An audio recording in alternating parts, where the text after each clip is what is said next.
Prvá epizóda. Sobíkové predstavenie. Ahojte všetci, som vaša nová mačka Jackie, akurát, že jediný rozdiel bude, že som chlapec a volám sa Sobík. Napol som sob a napol aj bík. Chápete? Hahahahahaha. Zabudol som sa vás ale ešte spýtať veľmi dôležitú otázku. Ako sa dnes máte? Dobre, mňa to vôbec nezaujíma. Druhá epizóda. Preťazka do sneu. Ahojte koťatka, dnes som išiel prvýkrát na prechádzku u mojich nových majiteľov a vôbec sa mi to nepáčilo.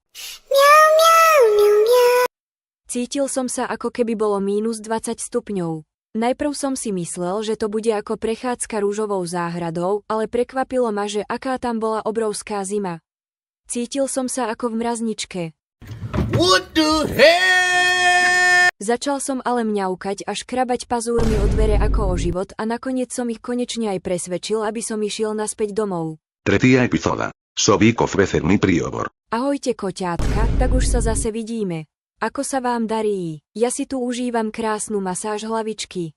Ešte aj pod krkom. Dnes už som bol na prechádzke a stále si spomínam, že aká tam bola obrovská zima, ale keď už som teraz vnútri v teplúčku, tak už som aj zabudol, že čo je to vlastne zima. Cítil som sa ako keby bolo -20 stupňov. Joj, ale jaký je to dobrý pocit mať takúto masáž. No dobre, tak ja už idem spinkať, dobrú noc. Štvrtá epizóda. SPK. Ahojte koťatka, dnes sa ideme sprškovať. Veľmi sa neteším, lebo podľa mojich frajerov nie je veľmi dobrý pocit. A ešte prosím nehovorte Lune, že ju podvádzam s Ninou. OK, čiže počkaj do keľu, čo to robíš, hej hej. Pomoc, pusťte ma stadiaľ, nie prosím, ja sa nechcem sprchovať, ja som čistý kocúrik, mňa sa nemusíte báť. Dobre, tak asi ma nemáte radi.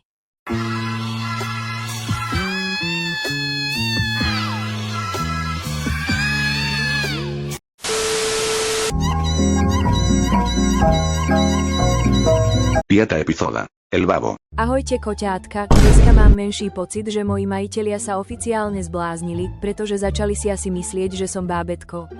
Čo sa mi ale páči je to, že mi urobili takúto peknú fotku, ako keby som hral videohry. Okrem toho vás prosím, aby ste mi pomohli sa stadiaľ dostať. Pomôžete mi zavolaním na telefónne číslo 0901. Urobili ste to. Dúfam, že hej, keď už sme pri tom, nezabudnite dať odber. Sexto epizóda. El interview. Vítajte na svojej interview.